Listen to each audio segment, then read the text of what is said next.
السلام علیکم ګرانو قدرمنو اوریدونکو ښه راغلاست افغان میډیا دا وخت تازه او پر وخت خبرونه په لومړي سر کې زموږ د افغان میډیا چینل در سره سبسکرایب کړئ دا هم د تازه خبرونو سرټکي ذبیح الله مجاهد د پنجشیر ستونزې په حل شي او امریکایان دې له افغانستان څخه ووځي طالبانو ویان ذبیح الله مجاهد په کابل کې دویمه خبري غونډه کې د خبريالانو پوښتنې ته ځوابونه وویل ښاغلي مجاهد له طالبان سفارتونو د امنیت لپاره اقدامات کړي او د بهرنیو ډیپلوماټانو غوښتل چې خپل پلاتون ته دوام ورکړي د بهرنیو ځواکونو د وټلو موده غځېدو په هغه افغان میډیا ته داسې ذبیح الله مجاهد ولیدل طالبان غواړي هغه ټول کسان چې بهرني پاسپورتونه لري اګست تر 11 ټاکلې مودې پورې له افغانستان څخه ووځي خو په وینا یې دوی له افغانستان د افغانانو وتلو پلوي نه دي نوموړي له افغانانو وغوښتل چې کورونو ته ستانه شي او اراز یې له امریکایانو هم وغوښتل چې غوښتنه وکړه چې افغانان د هیواد پرېښودلو ته ونه غځوي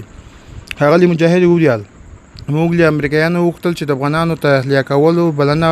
پرېږدي زموږ کډونه په بهرنیو هیوادونو کې په لوړنیو ټیټو کارونو بوخت شي نوموړي په داسې حال کې چې دولت غړی نه دی اعلان شوي له خدماتو او ادارو وغوښتل چې خپل فعالیتونه بشپړ ډول پیل کړي هغه د بیلګې په توګه د افغانستان بانک یادونه وکړه او په وینا یې نن یا سبا به بانکونو فعالیتونه پیل کړي او سبا به اقتصادي راکړه ورکړه په بشپړ ډول پیل شي ښاغلي مجاهد دغه راز د پوهنې او لوړو زده کړو په هکله وویل چې تعلي او ادارې به فعالیتونه بیرته پیل کړي ښځینه کارکوونکي په هکله نوموړي وویل هغوی خوندیتوب لپاره تجربات شوي او وروسته به په خپلو دندو ته ستانه شي نوموړي دې لړ کې وویل ښځې برخه کې ځینې مسایل شته موږ باید د خپل ځواک لپاره یو کاري تګلاره چمتو کړو چې ټول پوه شي له ښځو سره باید څه ډول چلند وشي خو ښاغلي مجاهد د دې مسایلو په جزئیاتو ونه غږېدل د پنجشیر ستونزه به حل شي طالبانو ویان د پنجشیر ستونزه په هکله چې د یو کوچنی ستونزه ده او هڅې روانې دي چې د خبرو له لارې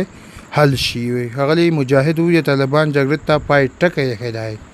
نوموړي زیاته کړه په سلو کې 80 سلنه چارې پرمختللې دي ډاډه یم چې دا موضوع به له سولې ییزې لارې حل شي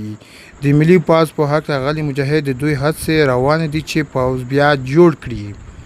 نوموړي په وینا سرتیري به بیا استخدام شي او پخواني وتلي کسان به هم بیا استخدامیږي